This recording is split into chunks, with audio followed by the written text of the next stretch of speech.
नमस्कार दोस्तों, हमने अब तक पढ़ा दिल्ली सल्तनत काल।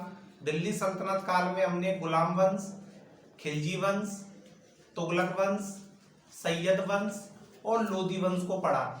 अब इसमें हम देखते हैं मुगल वंश।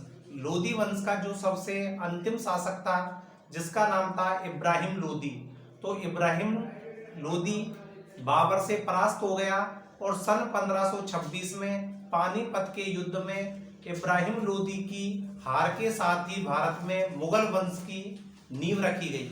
तो आज हम देखते हैं मुगल वंश। तो हम देखते हैं कि जो मुगल वंश है, मुगल वंश का जो सबसे पहला शासक था उसका नाम था बाबर। तो जो बाबर है वह मुगल वंश का यानी कि भारत में मुगल वंश का संस्थापक भी कहा जाता है। यानी कि भारत में मुगल वंश का संस्थापक बाबर को कहा जाता था। और बाबर के जो पिता थे, पिता का नाम था उमर शेख मिर्जा। बाबर के पिता का नाम था उमर शेख मिर्जा और इनकी माता का नाम था कुतुलुग निगार खानम। इनकी जो माता है उसका नाम था कुतुलुग निगार खानम। जो बाबर था उसने अपने पिता उमर शेख मिर्जा के बाद, उमर शेख मिर्जा की मृत्यु के बाद फरगना की गद्दी पर बैठा और 1504 में इसने 1504 ईस्वी में इसने बादशाह की उपाधि धारण की और बादशाह की उपाधि धारण करके यह गद्दी पर बैठा। अब जो बाबर था, बाबर ने जब भारत पर आक्रमण किया तो भारत पर आक्रमण करने के साथ ही उसने 4 विशेष युद्ध लड़े। 1526, 1527, 1528, 1529 और 1530। 1526 ईस्वी में पानीपत का युद्ध हुआ, जो कि इब्राहिम लोदी व बाबर के बीच में हुआ। अब इब्राहिम लोदी और बाबर के बीच में जो ये युद्ध हुआ, इसमें इब्राहिम लोदी हार गया और इब्राहिम लोदी के हारने के साथ ही बाबर जीत गया। तो 1526 ईस्वी में पानीपत का युद्ध हुआ और पानीपत के युद्ध के साथ ही भारत में मुगल वंश की नींव रखी गई। फिर 1527 ईस्वी में खानवा का युद्ध हुआ।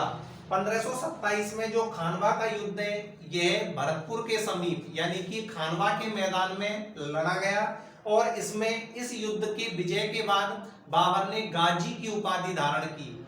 इस युद्ध में भी बाबर विजयी रहा। तीसरा इसने युद्ध लड़ा 1528, जो था चंदेरी का युद्ध। चंदेरी का युद्ध बाबर द्वारा मेदिनी राय के साथ लड़ा गया और 1529 में घाघरा का युद्ध अफगानों के बीच लड़ा गया, जिसमें भी बाबर विजयी रहा। 1530 में बाबर की मृत्यु हो गई। 26 दिसंबर 1530 को बाबर की मृत्यु के बाद उसे आगरा के यानी कि यमुना के किनारे रामबाग में दफनाया गया। लेकिन उसके बाद उसकी इच्छानुसार यानी कि जो उसकी पुस्तक थी, जो कि तुर्की भाषा में लिखी हुई थी, उस पुस्तक में उसने अपनी एक इच्छा जाहिर की थी कि मुझे काबुल में दफनाया जाए। फिर उसे उसकी इच्छानुसार काबुल में दफनाया गया। यानी कि बाबर को सबसे पहले आगरा के रामबाग में और फिर उसकी इच्छानुसार उसे काबुल में दफनाया गया।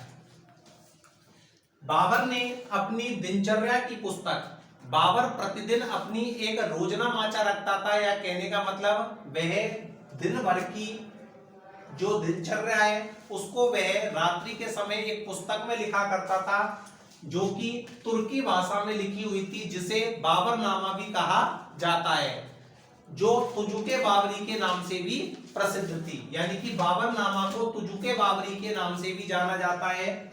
और अब्दुल रहीम खाने खाना यानी कि जो कि अकबर का एक दत्तक पुत्र था, तो अकबर का जो पुत्र था अब्दुल रहीम खान खाना ने इसका फारसी में अनुवाद किया।